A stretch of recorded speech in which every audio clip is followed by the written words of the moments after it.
Glamour TV jsme se tentokrát vydali do Bratislavy, a to na Bratislavské módné dny.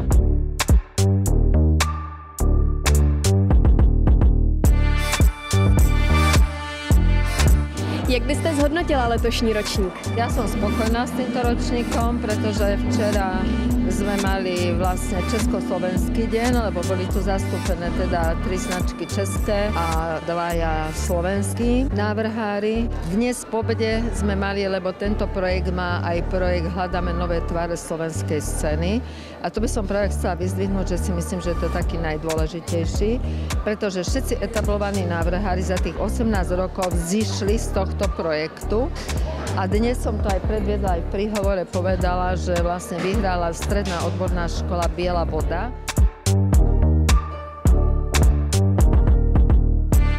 Vy jste dnešní večer celý provázela, jak byste ho zhodnotila? Myslím si, že to bol veľmi pekný večer a dúfam, že sa teda divákom a hosťom páčilo, pretože sme naozaj predviedli crème de la crème z tej slovenskej módnej tvorby, no a včera tu bola teda aj česká módna tvorba od vás. A když byste zhodnotila letošní ročník a předchozí ročníky, jaký v tom vidíte rozdíly? Tak tento ročník bol pre mňa špeciálny, lebo som vlastne prvýkrát moderovala aj jarnú, aj jesennú časť. Myslím, že dovtedy úplne moderované to nebolo. Každý ročník je niečím výnimočný a vždy prinesie niečo nové.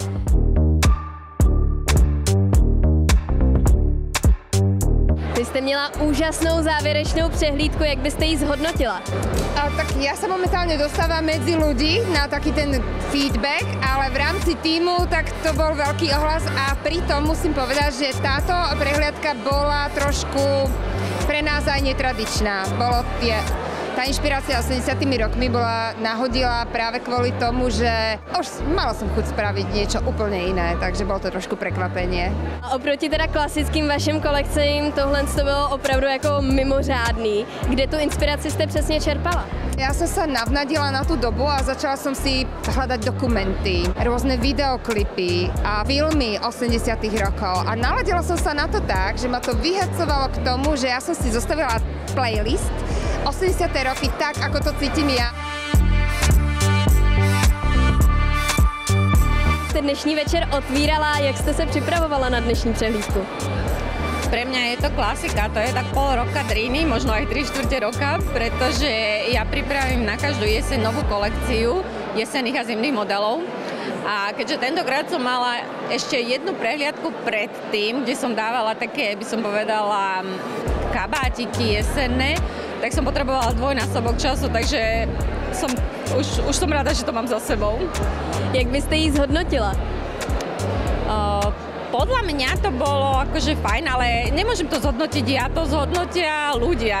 Mne sa to páčilo. Jak byste zhodnotil dnešní přehlídku? Ja úplne super, akože ja som nadšený z toho, že to publikum bolo také aktívne a že nás povzbudzovali a vytvorili takú atmosféru. Vlastne je to niekedy aj o tom publiku, takže ja som spokojný. Máte obrovský brand pánské mody, jak jste vybíral dnešní kolekci? Tak bolo to také rôznorodé, lebo chcel som ukázať z každého rožku trošku. Vy jste byl dnes v roli modela, jak se vám tahle role líbila? Tak v pohode, zavolali ma a Jožko sa stará o mňa aj počas koncertov, vždycky ma zabezpečí, čiže toto je to najmenej, čo môžem pre ňo spraviť a žena hovorí mi, že kým sa dá na teba pozerať, že choď.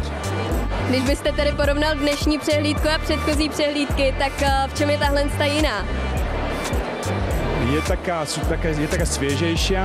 Už sme taká partia, celkom sa poznáme, aj na konci sme začali, vieš, tak vykrikovať jak opice a to sa mi na tom ľúbilo, vieš, to bolo také chlapské.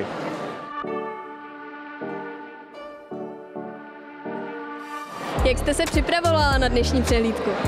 Ja som sa hlavne tešila na všetkých mojich priateľov, módnych návrhárov, s ktorými spolupracujem už 15 rokov, oblíkajú ma na moje koncerty. A aj tento rok ma čaká to isté vianočné koncerty, dokonca aj v Českej republike, tak sa veľmi teším, že poprvýkrát vyrážam na svoje slovensko-české turné v decembri, takže sa uvidíme v Prahe aj v Brne, z čoho mám úžasnú radosť a možno, že ma bude oblíkať aj Janka Pištiová.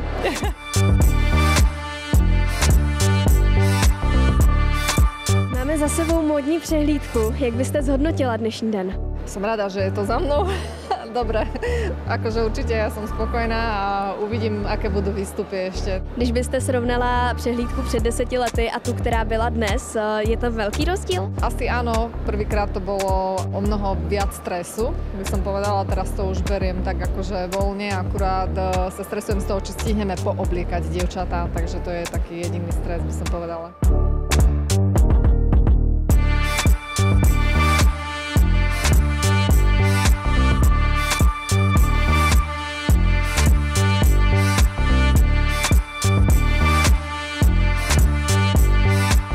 Nezapomeňte nás sledovat na všech sociálních sítích.